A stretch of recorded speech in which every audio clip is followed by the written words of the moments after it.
आपको यहाँ एक प्रमाण और बताना चाहेंगे कि जब कृष्ण जी को एक शिकारी ने विषाक्त तीर मारा, उस समय कृष्ण जी मृत्यु शैया पर थे और तब अर्जुन ने कहा कि भगवान, मैं कुछ प्रश्न पूछना चाहता हूँ। और श्री कृष्ण जी ने कहा कि अर्जुन, पूछ ले, जो कुछ पूछना है, मेरी अंतिम घड़ियां हैं।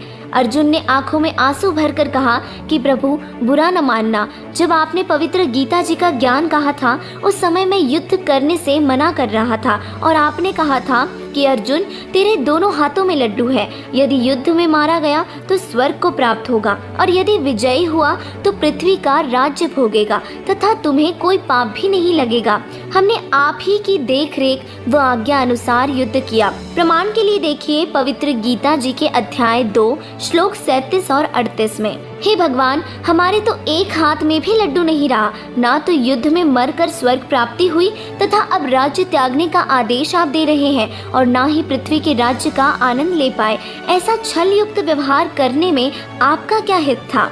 अर्जुन के मुख से यह वचन सुनकर युधिष्ठिर जी ने कहा कि अर्जुन, ऐसी स्थिति में जब भगवान अंतिम श्वास गिन रहे हैं, आपका शिष्टाचार रहित व्यवहार शोभा नहीं देता। श्री कृष्ण जी ने कहा कि अर्जुन, मैं अंतिम स्थिति में हूँ और तुम मेरे अत्यंत प्रिय हो। आज वास्तविकता बताता हूँ कि कोई खलनायक जैसी और शक्ति है जो अपने को यंत्र की तरह नचाती है। मुझे कुछ मालूम नहीं है कि गीता में क्या बोला गया था, परंतु अब मैं जो कह रहा हूँ वो तुम्हारे हित में है। श्री कृष्ण जी यह वचन अश्रुयुक्त नेत्रों से कहकर प्राण त्याग गए। दर्शकों, इन सभी प्रमाणों से सिद्ध हुआ कि पवित्र गीता जी का ज्ञान श्री कृष्ण जी ने नहीं कहा, यह तो ब्रह्म अर्थात ज्योति निरंजन काल ने बोला है, जो 21 ब्रह्मांडों का स्वामी है और जिसे काल कहते हैं। दर्शकों, हम भी इस सच्चाई से वंचित ही रह जाते यदि हमें गीता जी में बताए गए तत्वदर्शी संत के सत्संग प्रवचन न मिलते, और वो महापुरुष कोई और नहीं बल्कि